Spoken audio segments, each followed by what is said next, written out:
régulateur en est évidemment garante. Merci Madame la députée. Merci. La parole est à Monsieur Pierre-Yves Bournazel. Merci Monsieur le Président. Monsieur le Ministre, dans le cadre du comité interministériel sécurité routière du 9 janvier dernier, le gouvernement a annoncé la généralisation d'un dispositif d'apprentissage du vélo à l'école primaire. Dans sa mesure numéro 10, il s'engage à généraliser le savoir rouler qui existe déjà dans certaines académies.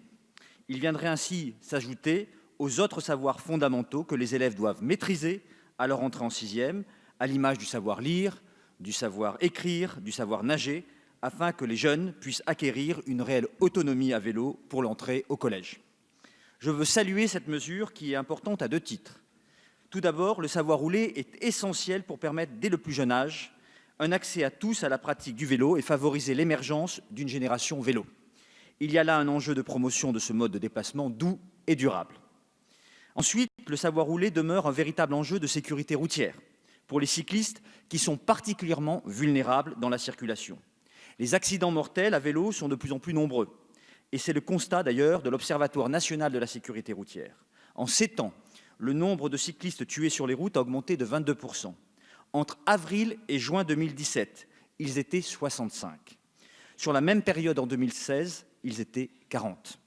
Le deuxième trimestre 2017 a été le plus meurtrier enregistré depuis 2010.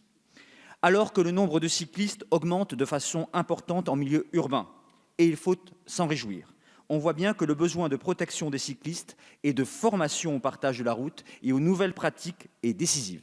Aussi, Monsieur le Ministre, pouvez-vous nous indiquer le calendrier prévisionnel et les modalités concrètes du déploiement de cette mesure dans l'ensemble des écoles primaires de France? Merci beaucoup.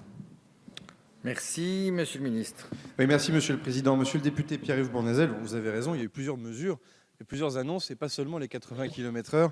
Et l'occasion nous est donnée de revenir sur ce savoir rouler qui s'inscrit dans une dynamique profondément interministérielle avec plusieurs politiques publiques qui se rencontrent naturellement, santé publique, éco-citoyenneté, pratiques sportives, sécurité routière. Alors quels sont les objectifs de ce savoir rouler? Démocratiser évidemment la pratique du vélo et en toute sécurité, vous l'avez dit, mais aussi dans une approche culturelle en quelque sorte, favoriser l'écomobilité dès le plus jeune âge en y associant l'ensemble des partenaires de l'école, les fédérations sportives, les associations complémentaires de l'école, les usagers du vélo, les collectivités locales, la police, la gendarmerie, les associations de prévention routière. Alors quel est l'avenir de ce savoir rouler? La généralisation de ce dispositif nécessite une phase de diagnostic bien évidemment, sur lequel il faudra également créer des indicateurs d'évaluation pour pouvoir évaluer la mise en place de ce dispositif, qui vont venir aussi compléter ce qui existe déjà et qui connaît déjà un franc succès.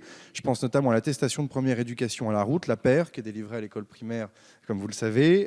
Les compétences à valider par élève et nécessaires à la pratique du vélo, elles seront recherchées dans les programmes scolaires actuels en lien avec l'éducation nationale, dans le cadre aussi de la continuité de la pratique sportive.